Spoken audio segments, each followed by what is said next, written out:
Tapos na yung pana natin mga idol. Oh. Balikan natin to yung malaking karpa. Gumawa pala ako ng pana mga idol. At ito na yung kaha niya. Pako lang yung ginamit ko dito.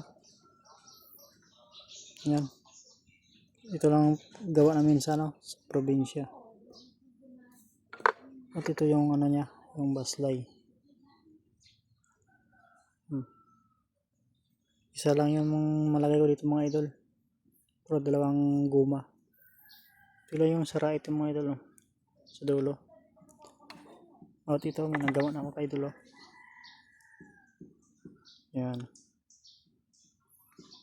Ito lang guma. Bali dalawa itong gawin ko mga idol. Ito pang isang guma.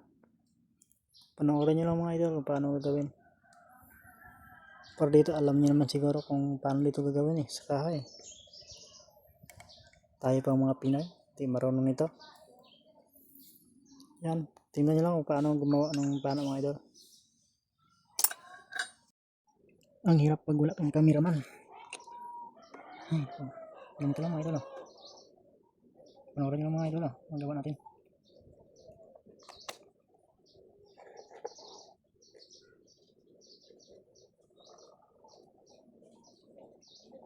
Masundan nyo mga idol, swerte nyo. Tulagwan dyan, hindi ko marunong magawa.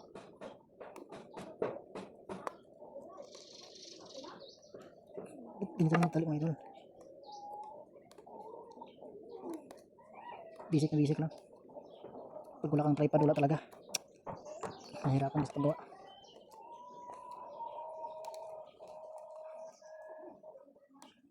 Grabe.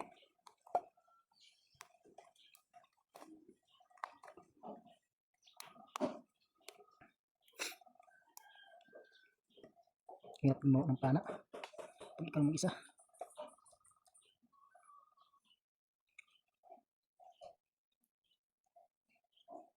Hanggang dito na mga idol. Tuloy natin dito. Yan. Dito putulan rin natin. Ang talim. Uy, parang mababa ito. Ang baba. Naiksian ko. Ang ganda, naiksian ko. It's okay. It's okay. Ganyan.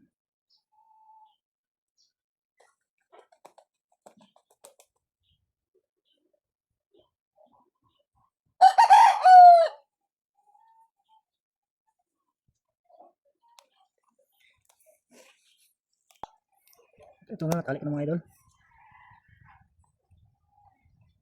Yan, tali ko lang. Ito yung adjust natin. Bali, ito lang gamit ko yung bilang trigger.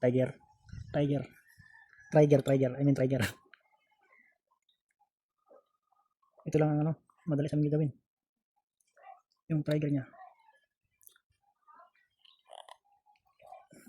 Ipitan niya, guma lang yan mga idol. Solve niya.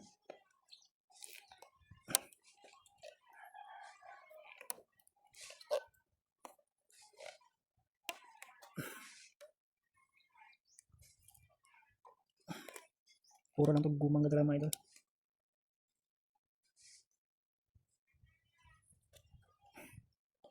So, okay na. Try natin.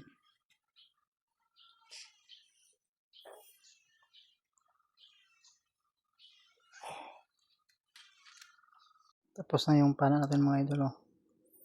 Balikan natin to yung malaking karpa. Ang tali niya mga idol. Yung sarait niya. Pwede na to.